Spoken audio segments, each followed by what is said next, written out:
নমস্কার বন্ধুরা, shout with Dipanjan চ্যানেলে আপনাদের সকলকে স্বাগত জানাই। আপনারা শুনছেন শ্রীমদর্শন। শ্রীমদর্শন 16টি খণ্ডে সম্পূর্ণ। ভগবান শ্রীরামকৃষ্ণদেবের অপার অনুগ্রহে এই গ্রন্থের প্রথম ভাগের প্রথম সংস্করণ 1366 বঙ্গাব্দে ও ইংরেজির 1960 খ্রিস্টাব্দে প্রকাশিত হইয়াছিল। তদবধি ভক্তগণের চাহিদাতেই একের পর এক সংস্করণ প্রকাশ করা সম্ভব হইতেছে। শ্রীমদর্শনের মূল আবেদন, গৃহে বাস করিয়া কি প্রকারে দেবভাবে জীবনযাপন করা যায়, কিভাবে বেদ বর্ণিত উপায়ে সুখ দুঃখ সমভাবে গ্রহণ করিয়া সংসারে শান্তিতে বাস করা সম্ভব হয়। এই পুস্তকে আছে পরমহংসদেবের ও মায়ের কিছু নূতন কথা, আর স্বামীজি প্রমুখ অন্তরঙ্গ সন্তানদের কথা, আর আছে কথামৃতকার দ্বারা কথামৃতর ব্যাখ্যা এবং শ্রীরামকৃষ্ণ জীবনালোকে উপনিষদ, গীতা, ভাগবত, পুরাণ, বাইবেল আদি শাস্ত্রের আলোচনা।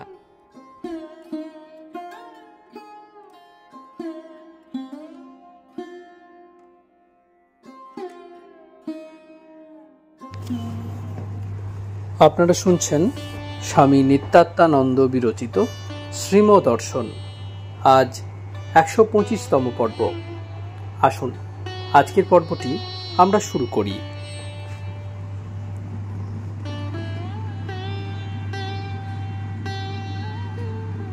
চিতপুর দিয়ে সব লোক যাচ্ছে। বারান্দায়, ছাদে অনেক মেয়ে মানুষ দাঁড়িয়ে আছে, খুব সুন্দরী সব মেয়ে। লোকগুলি ঘাড় বেঁকিয়ে এদের দেখছে। হয়তো ঘোড়ার গাড়ির পেছন থেকে ঘাড়ে চড়ছে, হুঁশ নাই। ঘোড়া একেবারে মাথার উপর, তবুও হুঁশ নাই। কচুয়ান চিৎকার করছে, তাতেও হুঁশ হয় নাই। কেন এরূপ হলো? এ কার দোষ? এর উত্তর কারো দোষ নয়। যৌবন বয়সে এসব হয়। ভিতরে কাম ভাব হয়েছে, বিষয় দেখে জাগ্রত হয়ে উঠেছে। মানুষ মানে আ বান্ডেল অফ টেন্ডেন্সিস, সংস্কারের একটি গুচ্ছ। তবেই আর কি। মানুষের দোষ কি? যিনি সৃষ্টি স্থিতি বিনাশ করছেন এ জগতের, এ তাঁর করা, তাঁর খেলা। এসব দিয়ে জগৎ রক্ষা হচ্ছে। শ্রীম ভক্তদের প্রতি। এইসব নিম্ন ভাবনার নিবাসস্থল মন। বাইরের রূপ রসাদি বিষয় সর্বদা টানছে মনকে। অবচেতন অবস্থায় টানাটানি চলছে। ঠাকুর বলেছিলেন, এই মনকে ঈশ্বরের পাদ পদ্মে বেঁধে দাও, তবে আর বাইরে যাবে না। এছাড়া এ রোগ সারাবার অন্য পথ নাই, অন্য বৈদ্যও নাই তিনি ছাড়া। যিনি আষ্টে পিষ্টে বেঁধেছেন অন্তরে বাহিরে, তিনি মুক্তির পথও বলে দিয়েছেন। মন তার পাদ পদ্মে বিকিয়ে দাও। শ্রীম জনৈক ভক্তের প্রতি গীতার শ্লোকটি কি? ভক্ত বলার পরে শ্রীম সঙ্গে সঙ্গে আবৃত্তি করিতেছেন। আবার কথা হইতেছে, শ্রীম ভক্তদের প্রতি। এরাই বীর, তাদের মন ঈশ্বরের পাদপদ্মে লগ্ন হয়ে রয়েছে। যেমন কচ্ছপ কুড়োল দিয়ে কেটে টুকরো টুকরো করো, মুখ হাত পা বার করবে না, তেমনি এরা। এদের বুদ্ধি স্থির, এদের মন বুদ্ধি ব্রহ্মপর। মানুষের মনের স্বভাবতই সেই গতি, বাইরে যাবে, বেদে আছে এই কথা। ঈশ্বর মনকে বহির্মুখীন করে বানিয়েছেন। পরাঞ্চি খানি ব্যত্রীনৎ স্বয়ম্ভু। কিন্তু যারা বীর, কেবল তারাই এই দুর্দমনীয় মনকে ব্রহ্মপদে বেঁধে রাখতে পারে ভিতরে। ঢাল তরোয়ালওয়ালা বীর বীর নয়। এরাই যথার্থ বীর, যে মনকে বশীভূত করেছে, যে মনের বশ নয়। দু চারজন হয় এরূপ। বাহিরে আকাশ গাঢ় মেঘাচ্ছন্ন, মাঝে মাঝে গর্জন হইতেছে, আর দুই চারি ফোঁটা জলও পড়িতেছে। বড় জিতেনের প্রবেশ। বড়জিতেন শ্রীমর প্রতি। জল বন্ধ হয়ে গেল, যা পড়েছে তাও ইভাপোরেট হয়ে গেল। শ্রীম বড়জিতেনের মুখের থেকে কথা কেড়ে নিয়ে। তেমনি সাধুর মন। কাম ক্রোধ সাধুর মনে উঠলেও এমনই ইভাপোরেট হয়ে যায়, নিচে আসতে দেয় না। উপরেই শুকিয়ে যায় মনে, মনেই ওঠে মনেই নাশ। কিন্তু অপর লোকের তা নয়। তাদের মন ওঠে, পরে শরীর নেয়। সাধুর মনে তা হয় না। ব্রহ্মাগ্নিতে সব ভস্মীভূত। যৌবনে এসব জোয়ার আসে। খুব সাবধানে সাধু সঙ্গে থেকে সাধু সেবা করতে হয়। তাহলে ওই শক্তির সৎ ব্যবহার হয় আর জীবন মধুময় হয়। কি দোষ তাদের যারা ঘাড় বেঁকিয়ে চেয়ে থাকে মেয়ে মানুষের দিকে? প্রকৃতিতে ওই ভাব ঘনীভূত হয়ে রয়েছে। বাইরে তার খাদ্য দেখে ওইদিকে মনকে টেনে নিয়ে যাচ্ছে। সৎ জ্ঞান হলে বিচার করে মনকে ভিতরে আটকে রাখতে পারে। এর জন্য মুনিরা কত তপস্যা, কত চেষ্টা করেছেন। ঈশ্বরের সাহায্যে কেবল প্রকৃতির এই গতিকে রোধ করা যায়। শুধু বিচার চেষ্টা দিয়েও সম্পূর্ণরূপে বশ হয় না। ঠাকুর তাই বলতেন, এ কি আমার চেষ্টায় কাম দমন হয়েছে? মা টেনে রেখেছেন মনকে তার পাদপদ্মে, তাই এ অবস্থা। শ্রীম কি ভাবিতেছেন? ক্ষণকাল পর আবার কথা হইতেছে। শ্রীম সহাস্যে ভক্তদের প্রতি। একবার শুনেছিলাম আফগানিস্তানে একটি নিয়ম করেছে, এই আমির কি এর আগের আমির। রাস্তায় যেতে যেতে কোনো স্ত্রীলোকের উপর একবার নজর পড়লে দোষ হবে না, কিন্তু দ্বিতীয়বার চাইলেই দোষ হবে, আর তখনই পুলিশ অ্যারেস্ট করবে। বেশ নিয়মটি। সাধুরা দ্বিতীয়বার চেয়ে দেখে না মেয়ে মানুষদের। অন্য লোক অন্য রকম। তার জন্যই তো মনে করো সাধু সঙ্গ দরকার। খারাপ প্রকৃতিতে যদি খারাপের দিকে মন যায়, তাহলে ভালো প্রকৃতি ভালোর দিকে নিয়ে যাবে। সাধুসঙ্গ করলে প্রকৃতি ভালো হয়। সেই ভালো প্রকৃতি দ্বারা খারাপকে জয় করা যায়। সাধক মানে কি? প্রকৃতির সঙ্গে স্ট্রাগল করা with a view to realise God, ঈশ্বর দর্শনের জন্য। সব কথা কি সকলে নেয়? এখন যারা পেকে গেছে তাদের বললে কি নেবে? কথায় বলে, কাঠি উঠলে পাখি বোল শেখে না। অনেকদিন সংসার করলে প্রকৃতি মলিন হয়ে যায়, আর নূতন করে ভালো হবার চেষ্টা কমে যায়। ঠাকুর তাই ছোকরাদের অত ভালোবাসতেন, তারা ফস করে নিতে পারে। যাদের মন গঠিত হয়ে গেছে তাদের পক্ষে নেওয়া বড় কঠিন। ঠাকুর বলতেন, এক সের দুধে এক মন জল মেশানো আছে। এখন কে যায় বসে বসে উহা জাল দিতে? বুড়োদের ওই রকম, শিগগির কথা ঢোকে না। ছোকরাদের মন যেন পরিষ্কার স্লেট, যা দাগ ফেলো তাই পড়বে। এমন লোকও তিনি করেছেন যাদের মন কচ্ছপের ন্যায়, ভিতরে থাকে ভগবানের শ্রীপাদপদ্মে। ওখান থেকে মনকে বের করবে না। এদেরই বলে মহাত্মা। শ্রীম ঘরের ভিতর প্রবেশ করিলেন, আহার করিবেন। বলাই ও ডাক্তার বক্সি আসিয়াছেন। শ্রীমর আহার শেষ হইলে ঘরে ডাক্তার প্রবেশ করিলেন। ইনি দীর্ঘকাল ধরিয়া নিজের ব্যক্তিগত জীবনের আলোচনা করিতেছেন। ভক্তগণ প্রণাম করিয়া বিদায় লইলেন। রাত্রি 10:30। কলিকাতা মর্টন ইনস্টিটিউশন, 28 এপ্রিল 1924 খ্রিস্টাব্দ, 15 বৈশাখ 1331 সাল, সোমবার। 10ম অধ্যায়। চিত্রে কথামৃত। 1। মর্টন ইনস্টিটিউশন, 4 তলার সিঁড়ির ঘর। অপরাহ্ন 5টা। শ্রীম চেয়ারে দক্ষিণাস্য বসিয়া আছেন সিঁড়ির সামনে। নিচে মাদুরে বসা দুর্গাপদ মিত্র, হেলিংবাম, বড় অমূল্য, শান্তি ও জগবন্ধু। আজ 29 এপ্রিল 1924 খ্রিস্টাব্দ, 16 বৈশাখ 1331 সাল, মঙ্গলবার, কৃষ্ণা একাদশী। বাহিরে আকাশ খুব মেঘাচ্ছন্ন। 2-4 ফোঁটা জলও মাঝে মাঝে পড়িতেছে। ভক্তগণ বাহিরেই বসিয়াছিলেন, জলের জন্য ভিতরে আসিয়াছেন। অমূল্য জগন্নাথ দর্শনে পুরী যাইবেন ভাবিতেছেন। আবার ইহাও ভাবিতেছেন, অফিসে ছুটি পাওনা থাকিলেও 25 টাকা লোকসান হইবে। এইসব বিচার শুনিয়া শ্রীম কথা কহিতে লাগিলেন। শ্রীম ভক্তদের প্রতি। ঠাকুর মাকে তাই বলেছিলেন, কেন আর বিচার করাও? কোন বিষয়ে বিচার করবে? ফাইনাইট না ইনফাইনাইট বিষয়ে, অর্থাৎ জাগতিক নাকি ঈশ্বরীয় বিষয়ে? বাজারে গেলুম, এই কিনলুম, এতে 6 আনা খরচ হলো। এই বিচার বেশ চলে, কিন্তু ও বিষয় ঈশ্বর সম্বন্ধে কি বিচার করবে? ঠাকুর তাই প্রশ্নে উত্থাপন করেছেন, 1 সের ঘটিতে কি 10 সের দুধ ধরে? কেউ তার জবাব দিতে পারে নাই আজও।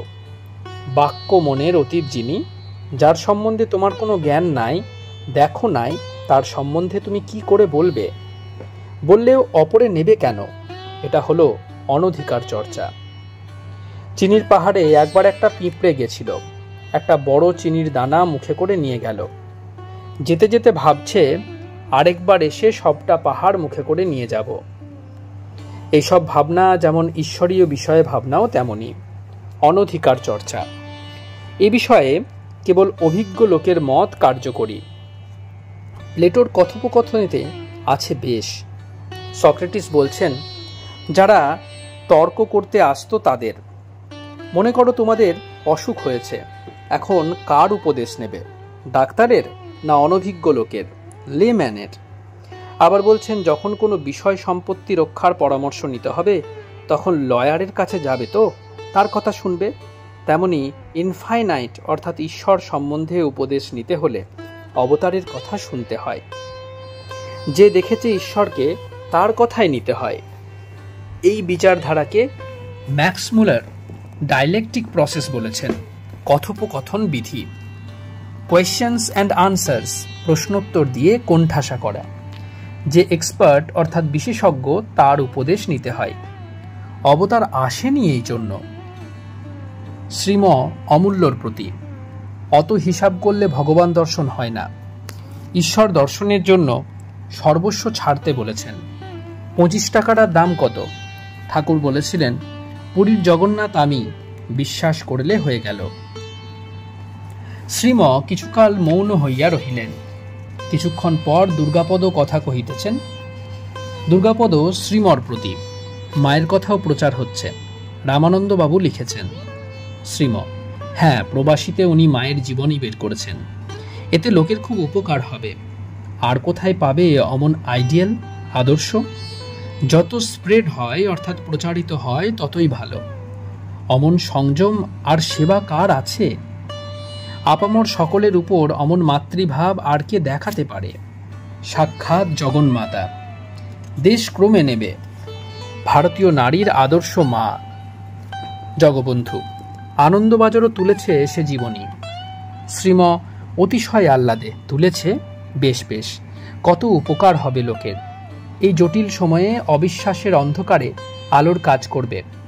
পাশ্চাত্য শিক্ষায় মেয়েরা অন্যরকম হয়ে যাচ্ছে, তারা আলোক পাবে।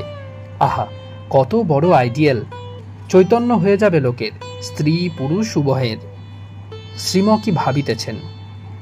পুনরায় কথা চলিতেছে যোগেনের ছেলে খোকার সম্বন্ধে। শ্রীম জগবন্ধুর প্রতি, কালকে সে চলে গেছিল? জগবন্ধু, আগে হ্যাঁ। দুর্গাপদ, কি পড়ছে? শ্রীম, এবার ম্যাট্রিক দেবে। সহাস্যে আমরা তাকে জিজ্ঞেস করলাম, এ কিউব প্লাস বি কিউব ফর্মুলাটা বলো তো। সে উত্তর করলে, আমি ওটা ভালো পড়ি নাই। সকলের হাস্য। তারপর বললাম, আচ্ছা অসমত শব্দের রূপ বলো তো। অনেক কষ্টে কোনো রকমে বললে। দুর্গাপদ, তাহলে পাশ হচ্ছে না। শ্রীম, না হবে, আজকাল এমন সব পাশ করছে। জিজ্ঞেস করলে বলে, আমি ওটা বাদ দিছিলাম। সকলের হাস্য। পাশ করে বটে, জ্ঞান হয় না। মুখস্থ করে খালি, বুঝতে পারে না, বোঝবার চেষ্টাও নাই। এই যে অত পাশ করছে আজকাল, এর ভিতর ব্রিটিশ পলিটিক্স রয়েছে।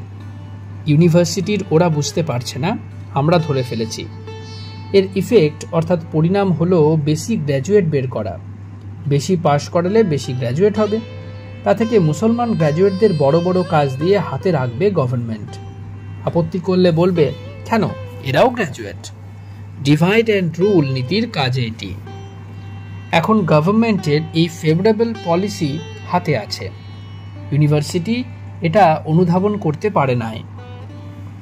আগের মতো পরীক্ষা হলে একটাও পাশ করতে পারবে না। লর্ড লিটন বড় ট্যাক্টফুল লোক, অতিশয় চালাক, তার জন্যই ভাইসরয় হওয়ার উপযুক্ত লোক। এসেই কৌশল দেখিয়েছে। ওদের সব পার্লামেন্টারি কৌশল জানা আছে কিনা? ওর বাপও ভাইসরয় ছিলেন, ওর দাদাও লব্ধপ্রতিষ্ঠ লেখক, সদ্বংশ। আজের খবরের কাগজে দেখলাম মুসলমানদের নিয়ে গভর্নমেন্ট একটি সভা করিয়েছে। একটা পার্টি তৈরি করাচ্ছে, যেমন দাস মহাশয়ের স্বরাজ পার্টি। গভর্নমেন্টের ব্যাকিং আছে এসবে। বাইরে প্রবল বৃষ্টি হইতেছে। উত্তরের দেওয়ালে কাঁচের সারসি ভাঙিয়া গিয়াছে, তাহার ফাঁক দিয়া ঘরে জলের ছাট আসিতেছে। শ্রীম আসন হইতে উঠিয়া গিয়া একখানা চট আনিয়া অন্তেবাসীর হাতে দিলেন। এই চট দিয়া সারসির ফাঁক বন্ধ করা হইল। শ্রীম পুনরায় আসন গ্রহণ করিলেন চেয়ারে। এবার পূর্বাশ্ব। শ্রীমর বাম হাতে ভাঙা সারসি, অতক্ষণ দক্ষিণাস্য ছিলেন। চেয়ারে বসিয়া শ্রীম কি ভাবিতেছেন। বৃষ্টিতে ভিজিয়া বড়জিতেন, বলায়, মনোরঞ্জন, বিনয় আসিয়া উপস্থিত হইলেন। ভক্তদের ভিজিয়া আসিয়ায় আপ্যায়ন করিয়া শ্রীম পুনরায় ঈশ্বরীয় কথা কইতেছেন। শ্রীম ভক্তদের প্রতি, কি কাণ্ডখানা একবার দেখো না। সৃষ্টি রক্ষার জন্য বাইরে এসব হচ্ছে জলটল, তবে শস্য হবে। আবার জীবকুল বাড়াবার কি কৌশল, অন্তরে কাম ঢুকিয়ে রেখে দিয়েছেন। প্রণয়ী প্রণয়িনীর লাভ লেটার বুকের উপর রেখে ঘুমিয়ে পড়ছে তাকে ভাবতে ভাবতে। তার মানে কি? ইন দ্য নেকেডনেস, এই তো ছেলে হওয়া।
আপনারা শুনছিলেন স্বামী নিত্যাত্মানন্দ বিরচিত শ্রীম দর্শন।